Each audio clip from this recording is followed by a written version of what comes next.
MTS और SSC में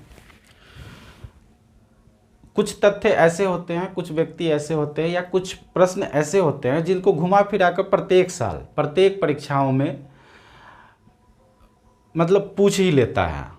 जैसे कि अगर राजा राम मोहन राय के बारे में हो गया तो उनकी जन्म कब हुई थी, वो क्या कहे जाते हैं, या फिर आधुनिक भारत के जनक किनको कहा जाता है, ये सब करके मतलब राजा राम मोहन राय के बारे में पूछ लिया जाता है। या फिर आपको एकाधिकार बाजार का जो एकाधिकार बाजार क्या है उसके बारे में घुमा फिरा के आपसे पूछ लिया जाता है प्रश्न।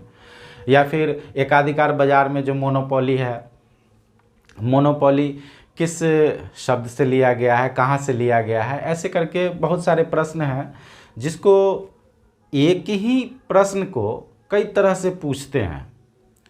और कई तरह से पूछने के कारण ये होता है कि बच्चे अगर याद करके जाते हैं कि मोनोपोली क्या है और मोनोपोली को याद करके जाते हैं तो फिर उनसे पूछ लिया जाता है कि एकाधिकार बाजार क्या है, एकाधिकार बाजार में विक्रेता की संख्या क्या है, एकाधिकार बाजार में क्रेता की संख्या क्या है।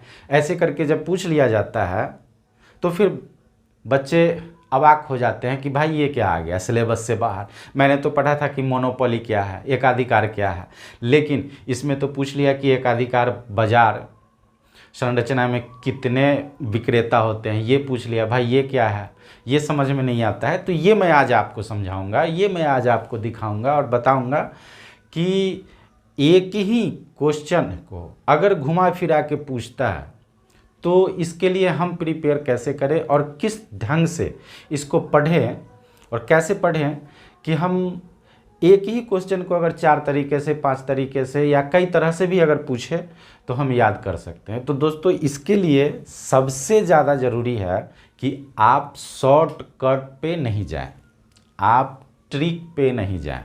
शॉर्टकट पे अगर आप जाते हैं तो परेशानियां बढ़ जाती है, आपको शॉर्टकट में ज़्यादा याद करना पड़ता है।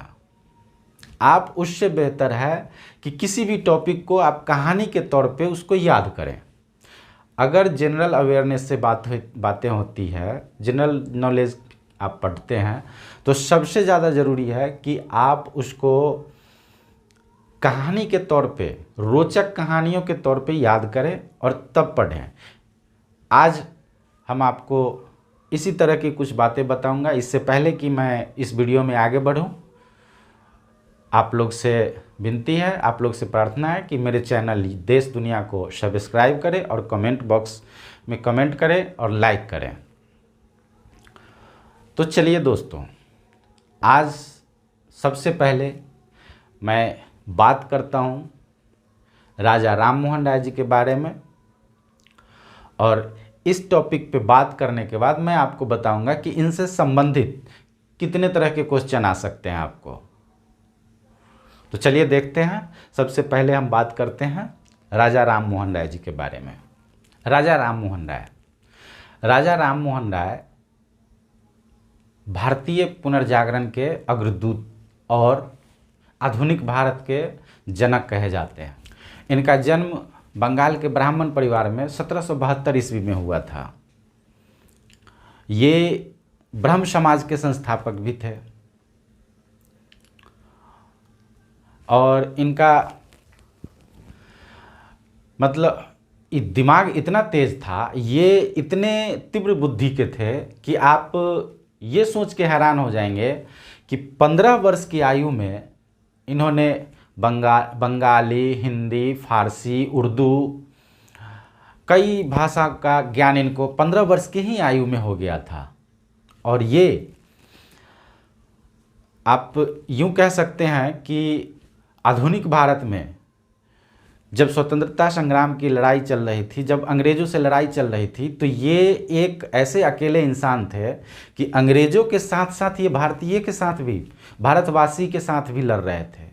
भारतवासी से लड़ने का मेरा तात्पर्य है कि आप ये समझ सकते हैं कि भारतवासी पहले, आज से पहले, आज तो अंधविश्वास आज भी है, अंधविश्वास आज भी है और अंधविश्वास उस समय भी था, लेकिन उस समय जो अंधविश्वास था बहुत ज़्यादा ही था। लोग ना तो दवाई पे विश्वास करते थे, ना ही आयुर्वेद पे विश्वास करते थे, ना ही योग पे विश्वास करते थे। योग तो बहुत कम ही जानते थे लोग। और ये राजा राम मोहन राय जी, इन्होंने स्वतंत्रता संग्राम में हिस्सा तो लिया ही और साथ में लोगों को जागरूक करने का भी काम करते थे। और जागरूक करते थे कि आप यूँ जान लें कि ये अंधविश्वास पे मतलब विश्वास ही नहीं करते थे और लोगों को जागरूक करते थे कि ये बहुत ही गलत है। किसी भी बीमारी को ठीक करने के लिए दवा की ज़रूरत होती है, ना कि अंधविश्वास की ज़रूरत है। झाड़ फूँक से कुछ नहीं होता है, झाड़ फूँक से बीमारियां बढ़ती ही हैं, क्योंकि बीमारी अगर दिन ब दिन उसको नहीं इलाज चलेगा तो वो बढ़ेगा ही। उसी तरह कि राजा राम मोहन राय उस समय में, आप विश्वास नहीं करेंगे, उस समय में स्वतंत्रता संग्राम की लड़ाई के समय में ही अंग्रेज़ों से लड़ने के साथ साथ ये अंग्रेजी दवाई के बहुत बड़े समर्थक थे। ये लोगों को भरोसा दिलाते थे कि अंग्रेजी दवाई का उपयोग कीजिए, त्वरित इलाज होगा, जल्द इलाज होगा और जल्द ठीक होगा बीमारी। और अंधविश्वास से लड़ने के लिए साथ साथ इन्होंने सती प्रथा का भी विरोध किया, बाल विवाह का विरोध किया, दहेज प्रथा का विरोध किया। ये इसलिए ही, ऐसे ही इनको आधुनिक भारत का जनक नहीं कहा जाता है। आधुनिक भारत के निर्माण में इनका बहुत बड़ा योगदान है। इन्होंने अपने ज्ञान के प्रकाश से, ज्ञान से, अपने बुद्धि से लोगों को जागरूक किया कि आप अंधविश्वास पे ना जाएं, अंग्रेजी दवा की तरफ जाएं, आप ज्ञान की तरफ जाएं, आप पढ़ाई की ओर ध्यान दें और आप जो है अपने कार्य कौशल पे विश्वास करें, न कि आप झाड़ फूँक की तरफ जाए या फिर न कि पुरानी सभ्यताओं पर जाए। ये ब्रह्म समाज के संस्थापक भी थे। इनका जो अनुयायी था, प्रमुख अनुयायी, वो भी बहुत बड़े ज्ञानी थे। इनके प्रमुख अनुयायी में एक देवेंद्रनाथ टैगोर थे। तो आप इतना जानने के बाद आपसे कई तरह के सवाल पूछे जा सकते हैं। अगर आपने इसको ध्यान से सुना और ध्यान से पढ़ा तो आप कई सवालों का भी जवाब दे सकते हैं। जैसे क्वेश्चन नंबर 1 कि राजा राम मोहन राय का जन्म कब हुआ था? के प्रमुख अनुयायी कौन थे? प्रमुख अनुयायी कौन थे? ये किस समाज के संस्थापक थे? राजा राम मोहन राय जी के पिता का नाम रामाकांत था और माता का नाम तारिणी देवी। इसी तरह पिछले एमटीएस के एग्ज़ाम में आया कि एकाधिकार बाजार में विक्रेता की संख्या क्या है? एकाधिकार बाजार में विक्रेता की संख्या क्या है? एकाधिकार, इससे पहले कि एकाधिकार बाजार में विक्रेता की संख्या क्या है जानने से पहले आप ये जान लें कि एकाधिकार बाजार है क्या। आपके सारे सवालों का जवाब उसी में मिल जाएगा। आपको ना तो इधर उधर भटकने की आवश्यकता होगी, ना ही ये कहीं भी खोजने की आवश्यकता होगी कि बाप रे बाप, एकाधिकार बाजार में विक्रेता की संख्या, दुकानदार की संख्या कितनी होती है, इसमें खरीदने वाले क्रेता की संख्या कितनी होती है, ये सब ढूंढने की कोई आवश्यकता नहीं। अगर आप जान गए कि एकाधिकार बाजार होता क्या है, तो मैं आपको बताता हूं कि एकाधिकार बाजार होता। एकाधिकार बाजार की संरचना, इसका सबसे पहले डिफिनेशन जानना जरूरी है कि जब कोई व्यक्ति या संस्था किसी उत्पाद या सेवा पर उसका पूर्ण नियंत्रण हो, जैसे कि उसके मूल्य और सेवा शर्तों पर उसका पूर्णतः नियंत्रण हो कि वो उसका मूल्य कितना निर्धारित कर सके, उसके सेवा का क्या टर्म्स एंड कंडीशन निर्धारित कर सके, जिससे उसके बाजार में वो उसको निर्धारित करके अपने इच्छानुसार उससे उसका मूल्य उगाही करे, मूल्य उसका ले, तो इस स्थिति को एकाधिकार कहते हैं या मोनोपोली कहते हैं।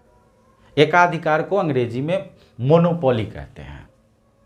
एकाधिकार को अंग्रेजी में मोनोपोली,